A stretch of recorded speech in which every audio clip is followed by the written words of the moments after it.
Welcome to Chapter 12, Part C, where we're going to take a look at two more example problems here. They're going to start getting a little bit longer, where we're going to look at a 3-step and a 4-step example of some of these synthetic plannings.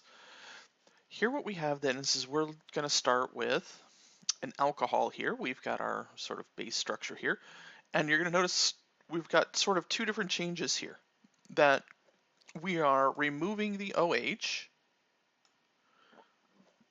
and converting it into an alkene, and we're adding in the bromine. So during the course of these steps, we're going to have to make at least 3 changes sort of to the molecule.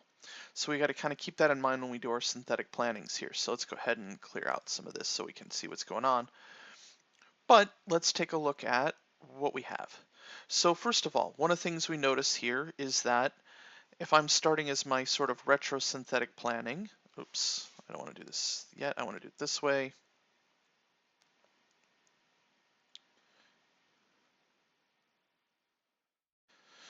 Notice here that this is an allylic bromide. And we have a really good reaction for putting in allylic bromides. That's just the N-bromosuccinimide with H-nu.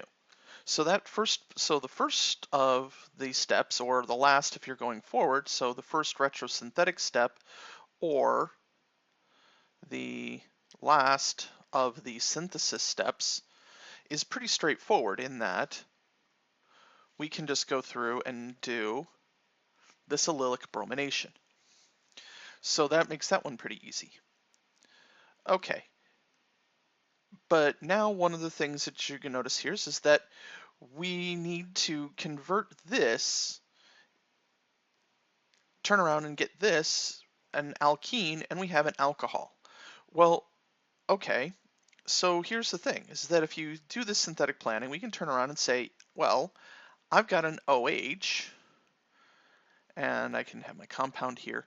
I know that if I just treat an OH with, say, just HBr or HCl, or actually with the eliminations, let's go with the better base.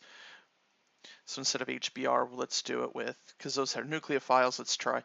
If I treat this with just H2SO4, sulfuric acid, I know that I can take an alcohol and just eliminate it down to the alkene. The problem is that if I do this reaction, if I do this H2SO4 reaction, this wouldn't give me this as the major product. That this reaction, if I treat this with H2SO4 in the forward direction, this is going to give you the Zaitsev, that is sort of the normal elimination product, the most substituted alkene. And so what I would get if I just did a single step elimination to the OH minus is that would now give me the compound that we saw actually from the previous example in the previous session, where we'd get this. This would give us the Zaitsev product, and we don't want the Zaitsev product, we actually want the Hoffman product. So in order to get to that Hoffman product, I need to do an elimination where I'm using a very bulky base in order to keep it from eliminating out going in the other direction.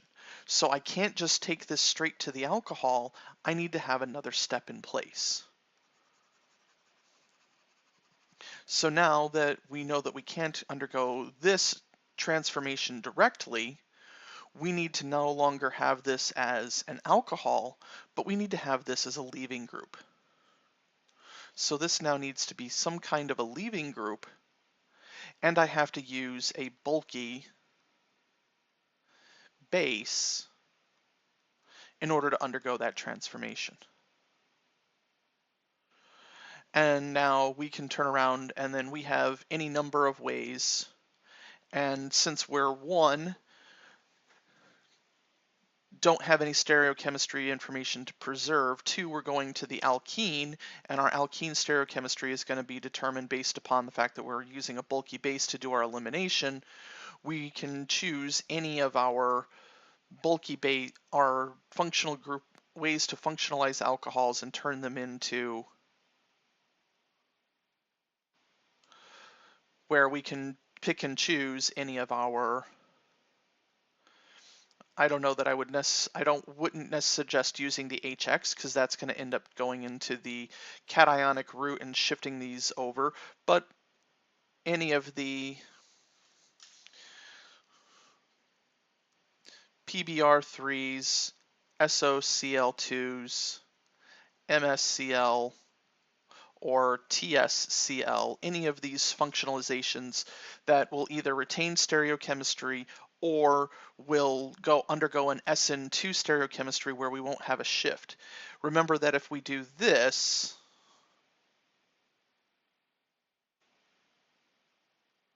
that if we tried to functionalize this using, say, HBr, this is going to undergo the SN1 type conditions most likely because we're going to be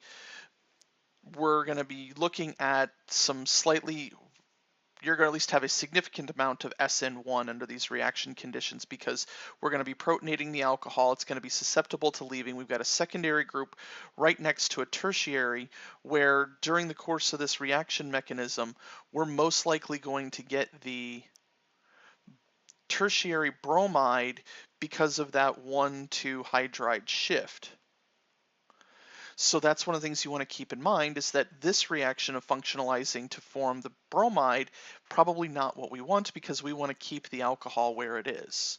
So these are the kinds of things you need to think about when you're doing this synthetic planning is, yes, this reaction works and is a good reaction for doing that substitution, but even if we, with this secondary alcohol, under these acidic conditions, we're very likely to undergo SN1 conditions or a large portion of it being SN1 conditions.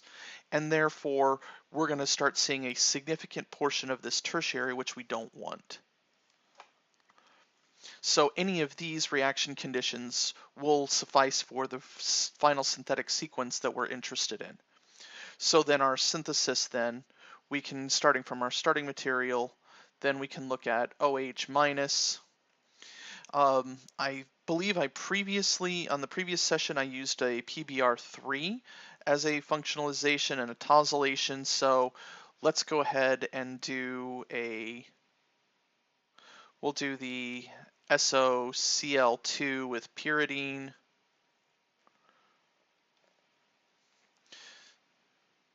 Pyridine, there we go. And that'll allow us to make the chloride. And then we can treat, although I personally would prefer the PBr3 or the MSCl reaction, so doing MSCl. I like that better, but that's a personal choice. This chloride reaction for a synthetic proposal is perfectly adequate, and I'm just sort of mixing up the choices for these intentionally. So just keep in mind, again, any of these four that we've covered would be an acceptable first step here. So this chloride then, we need to treat this with a bulky base. So we have a whole list of bulky bases. Let's just go ahead and do potassium T-butoxide. So that's the KO lowercase t TBU, potassium T-butoxide.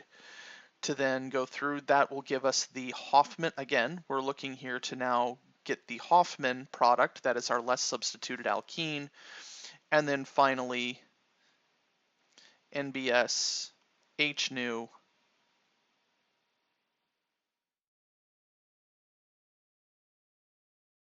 to get our allylic bromide.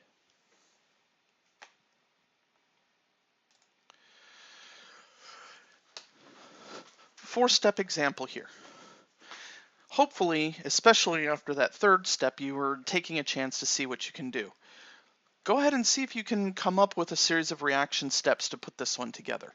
I'm not going to spend as much time on this, in the analysis.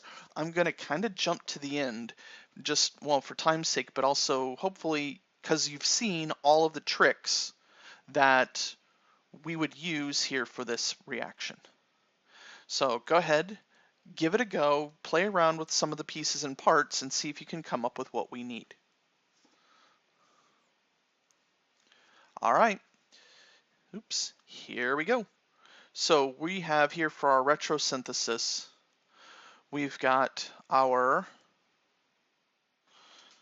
formation of our isopropoxide propoxy ether. So we've got our isopropoxy and our alkene.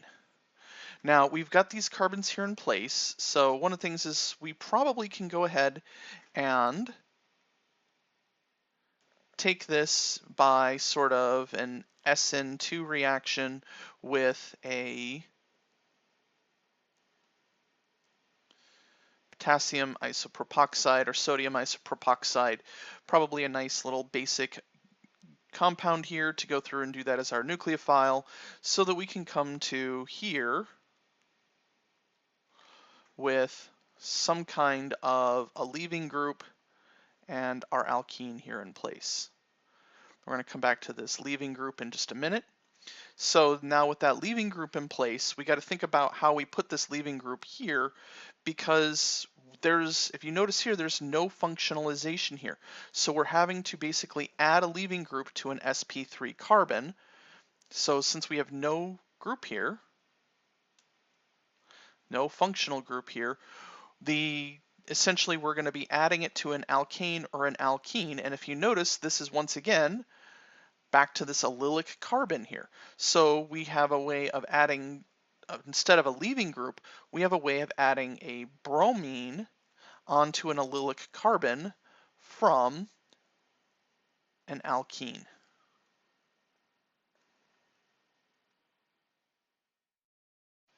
Sorry. From this compound here. Okay, so now we have this alkene set up here. So from this alkene, we've got to get back to some sort of an alkane. Now we can get to an alkene on the assumption that, once again, we have a leaving group in place. Now if you notice here, this alkene is exocyclic. That is these exocyclics, that is the alkene is going on outside versus an endocyclic here. This is a disubstituted exocyclic alkene, where here we have the trisubstituted endocyclic alkene. This would be a Zaitsev. This would be a Hoffman product from an elimination. So what we would need to do is take this alkane and put a leaving group on it in such a way that we can put in, again, some other leaving group that's going to allow us to do this elimination into this Hoffman product. And so the way that we can do that is, once again, we're going to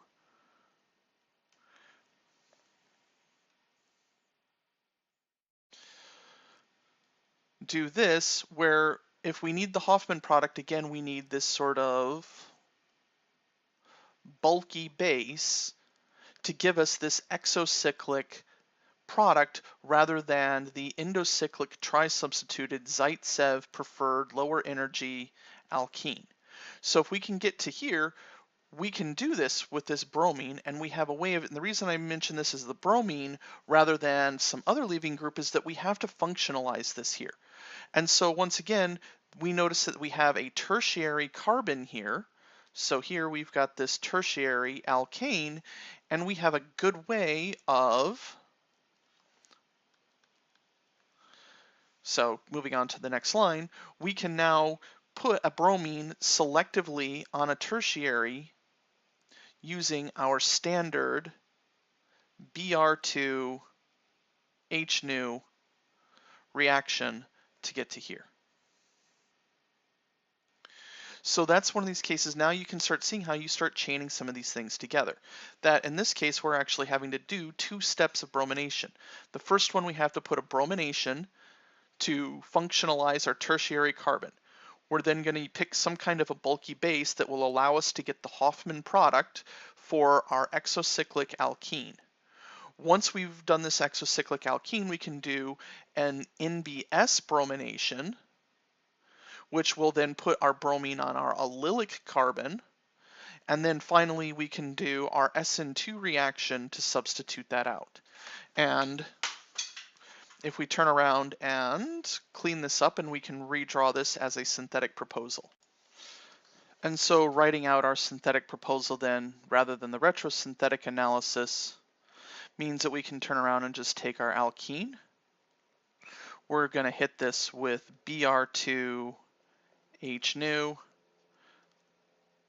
to give us the tertiary bromide.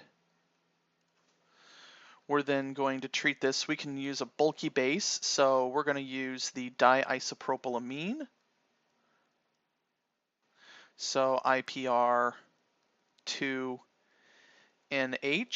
You could use the deprotonated version of this, IPR2N-.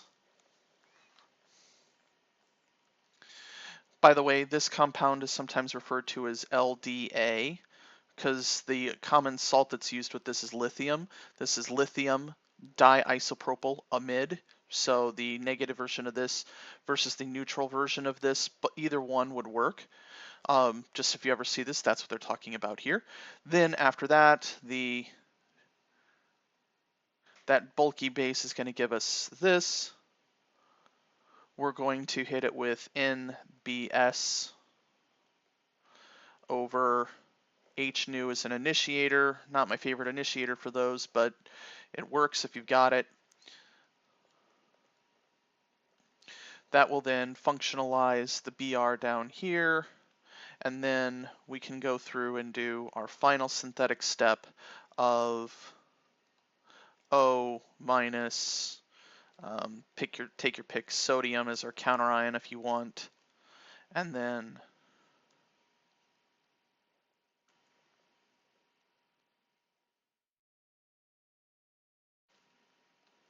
our final product. So there we go. There's our series of example problems of how you can go about doing retrosynthetic examples, and then producing, once you have this sort of plan, you can then go through and pick together your synthetic sequence, keeping in mind all of the different sort of variables and synthetic toolkits that you have at your disposal.